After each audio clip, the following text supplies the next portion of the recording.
네, 이번 시간은 105회의 1급 기출문제 네 번째 시간입니다. 세 번째 과목인 무역실무 51번 문제부터 풀어보도록 하겠습니다. 자, 51번 보시면 괄호 안에 들어갈 기술무역계약으로 옳은 것 있습니다. 자, 무엇인 지식재산권의 소유자가 특허권 같은 거 갖고 있는 사람이 타인에게 그 권리의 사용을 허락하고 사용 허락을 받은 자가 대가로서 로열티를 지급할 것을 약속하는 관련된 모든 종류의 계약을 말한다. 조금 간단한 문제이긴 한데요. 자, 로열티 받고 지식재산권 관련된 이용권을 매매하는 계약, 라이센스 계약이라고 부르죠. 자, 52번 보겠습니다. 신용장 관습상 UCP 얘기하는 거죠. 은행이 서류 심사 시 반드시 확인할 사항 해당하는 것은 무엇이냐? 자, 1번에 서류의 형식과 효력에 관한 사항. 서류의 형식이나 효력에 대해서는 은행은 신용장 관련된 은행은 서류의 문면만을 겉으로 드러난 내용만을 심사할 뿐 형식이나 효력에 관한 사항에 대해서는 책임지지 않는다라고 하는 면책 규정을 가지고 있습니다. 그다음에 서류와 신용장 조건의 일치 여부. 신용장 조건에 일치하는 제시가 되었는지 요거는 반드시 확인을 해야 되겠죠. 세 번째, 수출자 운송인들의 성실성. 실제로 그 계약을 이행하는 당사자가 계약 이행할 능력이 있는지 여부, 실질적인 내용에 대해서도 면책이다라고 해서 규정을 따로 갖고 있고요. 네 번째, 물품의 보관 상태, 실존 여부. 물품이 실제 하느냐, 물품이 어떤 상태에 있느냐 이런 것도 전혀 따지지 않죠. 그래서 신용장 거래에서는 서류 거래이고 서류만을 보고 거래한다라고 하는 추상성, 그 다음에 서류 거래의 원칙 이런 것들 생각해 보시면 2번 답으로 쉽게 찾아내실 수가 있을 겁니다. UCP 규정까지 뭐 외워야 될 필요는 없을 것 같고요. 그냥 그 추상성과 서류 거래 원칙만 잘 이해해 두시면 되겠습니다. 자, 53번 문제 보시면 CISG 내용이네요. 적용되는 경우에 CISG가 적용되는 경우 다음 사례에서 매수인이 행사할 수 있는 구제권으로 옳은 것을 모두 나열한 것 되어 있습니다. 자, 한국의 A사 매수인이에요. 중국의 B사 매도인으로부터 1000박스의 유아용 장난감을 수입하기로 했습니다. 그러나 계약과 달리 저급한 품질이어서 품질에 문제가 생겼어요. 한국에서는 50%의 낮은 가격에 판매될 수 있을 것이 판명이 되었다. 예를 들어서 100불, 단가 100불짜리를 계약했는데 온 건 50불 정도 가치밖에 없는 저급한 품질이다.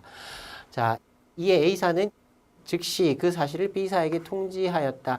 물품이 계약과 일치하지 않는다. 물품 검사한 후에 물품에 대한 하자가 있다는 하자 통지를 한 거죠. 그러면 매수인은 모든 권리 행사를 다 할 수 있습니다. 일단 그 하자 통지를 했다라는 요건이 충족이 됐으니까요. 자, A 보면 A사는 B사에 대해서 손해배상을 청구할 수 있다. 당연히 손해배상 청구할 수 있고요. B는 B사에 대해서 대금 감액을 청구할 수 있다. 실제로 인도된 물품이 계약상 물품과 비교했을 때 차이가 나는 금액의 비율만큼 감액을 청구할 수 있습니다. 그래서 50% 감액을 청구할 수 있는 권리가 있고요. 자, C는 A사는 B사에 대해서 대체물의 인도를 청구할 수 있다. 대체품 인도 청구를 하려면 요거는 CISG의 명시적인 규정은 없고요. 우리가 그 해석을 좀 유추를 해야 될 텐데요. 대체품 인도 청구권을 행사하기 위해서는 본질적 계약 위반이어야 합니다. 자, 본질적 계약 위반에 대한 정의를 CISG는 뭐라고 하고 있었죠? 계약하에서 양 당사자가 그 계약에서 기대할 수 있는 말을 실질적으로 박탈할 정도의 손해를 끼치는 경우에 이를 본질적 계약 위반으로 한다라고 했습니다. 근데 100불짜리 물품을 기대했는데 50불 가치밖에 없는 물품이 와서 계약상 기대할 수 있는 걸 실질적으로 박탈한다? 약간 우리가 판단을 해봐야 될 것 같긴 한데 이 정도면 본질적 계약 위반이라고 얘기할 수 있을 것 같고요. 그렇다면 대체품 인도 청구권 가지는 거 행사할 수 있죠. 자, D는 B사에 대해서 계약을 해제하면서 계약 해제권도 역시 대체품 인도 청구권과 같이 원칙적으로 본질적 계약 위반일 것을 원칙으로 합니다. 그래서 우리가 C에서 대체품 인도 청구가 가능하다라고 봤다면 계약 해제도 가능하다고 봐야죠. 아울러 손해배상도 청구할 수 있다. 손해배상은 계약 해제 전이든 후든 하든 하지 않았든 계약 해지를 했든 안 했든 관계없이 행사할 수 있는 권리였으니까 이 부분을 본질적 계약 위반으로 본다고 하면 A, B, C, D 전부 다 행사할 수 있는 권리다라고 볼 수 있겠습니다. 자, 그 다음에 54번 볼게요. 다음 사례에서, 자, 요번에 참 사례 문제가 많네요. 국제물품매매계약에 관한 유엔 협약 역시 CISG고요. 적용된다고 할 때 옳지 않은 것은, 자, 공작기계를 매매하는 계약에서 기계를 매매하기로 했는데요. 물품을 수령한 직후에 매수인은 기계의 성능을 시험하던 중에 제대로 된 물품이 왔나 시험을 해봤고요. 기계에 중요한 부품에 결함이 있음을 발견하고 이를 매도인에게 즉시 통지하였다. 그래서 물품 검사 의무했고 하자가 있어서 통지 의무까지 다 했으면 매수인은 매도인에게 자신의 권리를 행사할 수 있는 요건은 일단 갖췄습니다. 근데 기계에 중요한 부품에 결함이 생겼다. 이걸 본질적 계약 위반으로 볼 수 있을지 없을지는 해석에 따른 문제라고 보여집니다. 이에 매도인은 즉시 문제의 부품을 교체해 주겠다고 제의했다. 자, 물품을 인도하고 났는데 이를 하자를 보완해 주겠다라고 통지를 한 거예요. 그 부품을 교체하는 데는 일주일이 필요하지만 그 정도는 매수인에게 전혀 문제될 것이 없었다. 자, 이 부분에서는 매도인의 하자 보완권 중에 세 가지의 내용이 CISG에 명시가 되어 있는데요. 일단 크게 두 가지로 나눠보면 인도 기일 전 하자가 있는 부분을 명시를 합니다. 자, 서류상의 하자가 있다 또는 물품의 하자가 있다 이렇게 두 가지로 또 나눠 놓습니다. 원래 인도하기로 되었던 기일 이전의 서류를 인도했는데 서류에 하자가 있었다라고 하면 원래 인도하기로 한 기일까지는 하자를 보완할 수 있다라고 규정이 되어 있어요. 물품도 역시 마찬가지 똑같은 규정을 갖고 있고요. 단 불합리한 불편이나 비용을 발생시키면 안 된다. 그리고 매수인은 하자를 보완했다 하더라도 손해배상을 청구할 권리는 그대로 갖는다라는 규정을 갖고 있어요. 자, 그 다음에 하자 보완권에 하나가 또 뭐 있냐면 인도기일 후에 하자 보완권이 있습니다. 자, 인도기일 후에 하자 보완권은 서류 물품에 대한 명시는 없지만 둘 다 가능하다라고 해석이 되고요. 인도기일 후에 하자 보완권은 인도기일이 지난 다음에 발생한 하자이니까 이때는 조금 문제가 생길 수 있어요. 매수인이 물품에 하자가 있다라는 걸 원인으로 자기가 어떤 구제권을 행사할 수도 있는데 이에 대해서 매도인도 이걸 고쳐줄 권리가 있거든요. 둘이 권리가 충돌합니다. 이때는 원칙적으로는 그 매수인의 권리를 먼저 보장해 주는 걸 CIS는 규정하고 있어요. 만약에 이게 본질적 계약 위반이라면 하자 보완을 하겠다라고 매도인이 얘기했음에도 불구하고 계약은 그냥 해지할 수 있습니다. 자, 이때 인도기일 전 하자 보완권하고 인도기일 후 하자 보완권을 비교를 조금 해본다면요. 좀 차이점이 있는 게 인도기일 전 하자 보완권은 이런 요건이 충족이 돼야 된다고 했습니다. 인도기일 후 하자 보완권은 불합리한 불편을 발생시켜서는 안 된다라는 규정까지는 똑같고요. 부당하게 지체가 되면 안 된다. 불합리한 지체가 있으면 안 된다라고 규정이 되어 있어요. 근데 여기 내용을 살펴보면 일주일이 매수인에게 문제될 것이 없었다. 그래서 불합리한 지체에 해당되지는 않습니다. 그럼에도 불구하고 인도기일 하자 보완권에 대해서는 매도인이 매수인에게 하자 보완하겠다고 통지를 하고요. 이에 대해서 매수인이 그래 와서 하자 보완해라고 수락을 해줘야만 할 수 있어요. 수락을 하지 않으면 하자를 보완할 수 없고요. 수락을 하지 않은 경우에는 대금 감액권은 행사할 수 없다. 매수인이 이렇게 규정이 나와 있습니다. 일단 전체적인 규정은 여기까지 살펴봤고요. 자, 그럼에도 매수인은 이번 기회에 거래처를 바꾸기로 결심하고 그래서 인도기일 후에 하자 보완하겠다고 통지를 했는데 거절한 거죠. 매도인의 제의를 거절했다. 자, 여기까지 상황을 봤습니다. 자, 1번 보시면 매수인은 매도인에 대해서 부품 결함으로 인한 손해배상을 청구할 수 있다. 손해배상은 어떤 경우에도 다 청구할 참고할 수 있으니까 1번은 맞는 말이고요. 자, 2번에 매수인은 중요한 부품의 결함을 이유로 계약을 해지할 수 있다. 요거는 중요한 부품의 결함이 본질적 계약 위반에 해당하는지 여부를 좀 따져봐야 될 것 같습니다. 사안에 따른 문제라서. 세 번째, 매수인은 그 결함의 치유를 위해서 부품의 교체를 요구할 수 있다. 부품 바꿔달라는 요구할 수 있지요. 고쳐달라. 자, 네 번째, 매도인은 그의 추안권, right to cure the lack of conformity, 보완권을, 하자 보완권을 추안권이라고 얘기하기도 합니다. 그 일치가 부족한 것, 일치하지 않은 걸 보완할 수 있는 권리. 에 기해서 결함이 있는 부품을 교체할 수 있다. 근데 여기 조건이 조금 딸려 있다고 했어요. 그래서 전체적으로 요거는 조금 논쟁의 여지가 조금 있는 문제라고 보여집니다. 답은 계약을 해지할 수 있다가 틀린 답으로 되어 있는데요. 요거는 본질적 계약 위반이 아니라고 본 경우라고 해석이 되는 것 같아요. 그래서 제가 설명드린 대로 요거는 CISG 규정을 엄격하게 적용을 하면 약간의 논란이 있을 수는 있습니다. 감안하고 좀 봐주셨으면 좋겠습니다.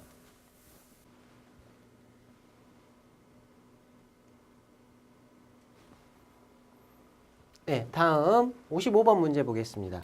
컨테이너선의 운항 형태 중 다른 선사의 선복의 일부를 이용할 수 있도록 하는 방식으로 자사의 선박을 운항하지 않고도 자사가 인수한 화물을 수송하는 방식은 되어 있습니다. 자, 지금 밑에 컨소시엄 전략적 제휴 이렇게 쭉 나와 있는데요. 전부 다 해운 동맹 관련된 이슈들입니다. 해운 동맹과 관련된 문제들 중에서 지금 주어진 문제는 뭐냐면 다른 선사의 선복 일부를 이용한다는 거예요. 동맹 선사 중에 우리 선사가 아닌 다른 선사의 선복을 이용해요. 예를 들면 내가 A 선사인데 같은 동맹 안에 B 선사가 있어요. 우리 회사는 보통 미국하고 다니는 이 라인을 운영해요. B 선사는 아시아 쪽 라인을 운영해요. 이런다 치면 내 화주가 갑자기 아시아 쪽에 어디 베트남으로 물품을 보내달라고 요구를 했다라고 하면 우리가 아시아 쪽에 화주가 많지 않아서 우리는 선박을 운항할 만큼 채산성이 이렇게 나오지가 않아요. 화주가 많지 않기 때문에. 이런 경우에 B사의 선박을 전체를 빌리는 게 아니고요. 컨테이너가 들어가는 이렇게 레고처럼 딱딱딱딱 쌓이는 칸들이 있습니다. 그 칸 하나를 우리가 슬롯이라고 부르는데요. 배를 빌리는 게 아니라 요 한 칸만 빌리는 거예요. 그래서 대신 좀 실어 날라달라. 내 화주에 대해서는 내가 운송해 주겠다 하고 계약을 체결하고 실제로는 동맹선사의 선박 중에 일부 선복을 이용해서 그 슬롯을 이용해서 물품을 운송시켜주는 이런 형태의 운송을 할 수가 있어요. 동맹선사들끼리 B 선사도 마찬가지 A 선사의 슬롯을 이용할 수 있도록 하는 이러한 계약을 체결할 수 있습니다. 그래서 그걸 선복, 임차, 슬롯 차터, 용선의 개념이긴 한데 배를 전체를 빌리는 게 아니라 그 일부 단위만을 빌리는 계약. 자, 그 다음에 참고로 컨소시엄 전략적 제휴 공동운항 배선 요거 잠깐만 설명드리면요. 컨소시엄 운항은 뭐냐면 자사 선박을 이용하긴 하는데 운영하는 내용 중에 일부를 공유하는 거예요. 그래서 비용을 좀 줄이기 위해서 각자 선박을 운영하지만 해운동맹 전체에서 운영에 들어가는 비용 같은 걸 공동으로 운영 관련된 사항들을 공동으로 진행해서 비용을 좀 줄이는 방법이고요. 전략적 제휴는 뭐냐면 운항 관련된 내용이나 또는 관련된 뭔가 물품을 구매해야 한다. 또는 광고 같은 걸 한다, 마케팅 같은 걸 하는 걸 공동으로 진행하는 겁니다. 그래서 전체적인 비용을 낮추는 방법, 이런 걸 전략적 제휴라고 하고요. 공동운항 배선이라고 하는 건 어떤 그 항로에다가 선박을 운행할 때 그 선박 자체를 한 선사가 아니라 동맹 전체에서 공동으로 운항하고 배를 거기에다가 투입시키고 이런 형태의 형식을 또 갖추는 경우도 있습니다. 참고해서 다시 한번 확인해 보시고요. 기본서에도 다 나와 있는 내용입니다.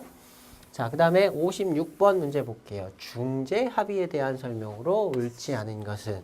자, 1번 보시면 유효한 중재 합의가 존재하는 경우에는 중재 합의가 유효하다.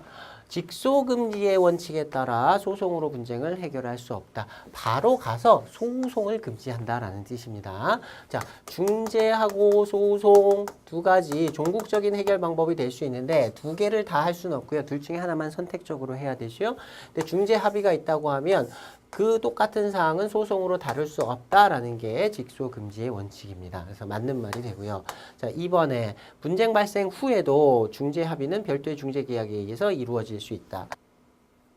분쟁이 발생하기 전에도 합의를 할 수 있지만 후에도 가능은 합니다. 근데 실무상으로는 전에 해놓는 게 문제가 없겠죠. 근데 가능은 합니다. 자, 세 번째, 우리나라 중재법에 따르면 중재 합의는 서면으로 하여야 한다. 반드시 서면으로 중재 합의가 확인이 돼야 됩니다. 우리나라 중재법뿐만 아니라 모든 중재는 기본적으로 서면의 합의를 요구하고 있다. 맞는 말로 보시고요. 자, 네 번째, 중재 합의의 한 형태로서 매매계약서상에 삽입되어 있는 중재 조항은 계약서상에 한 조항을 넣어서 5번 조항, 중재 조항 이런 식으로 중재 합의의 내용을 집어넣는 겁니다. 동계약서가 무효가 되면 계약서 전체가 무효가 되면 동중재 조항도 그 효력을 자동적으로 상실하게 된다. 이건 CISG에도 나오는 얘기인데요. 계약이 해제되면 계약하에서의 양 당사자의 의무는 다 없어진다. 계약으로부터 면책된다. 단 손해배상을 청구할 권리는 그대로 남고요. 그 다음에 계약이 해제된 후, 해제 후에 당사자의 권리 의무를 규율하는 규정은 그대로 남는다. 분쟁 해결하기 위해서 어떤 권리 의무를 행사할 수 있는가 이런 규정이 있는 경우엔 계약이 무효가 됐다 하더라도 계속 남고요. 그 다음에 분쟁 해결 조항. 소송으로 하기로 했다 또는 뭐 중재로 하기로 했다 이런 분쟁 해결 조항 역시 계약이 해제된 이후에 양 당사자의 관계를 조정해야 되기 때문에 유효한 걸로 봅니다. 그래서 그 효력을 상실하지 않습니다. 자, 4번 답으로 찾아주시면 되겠습니다.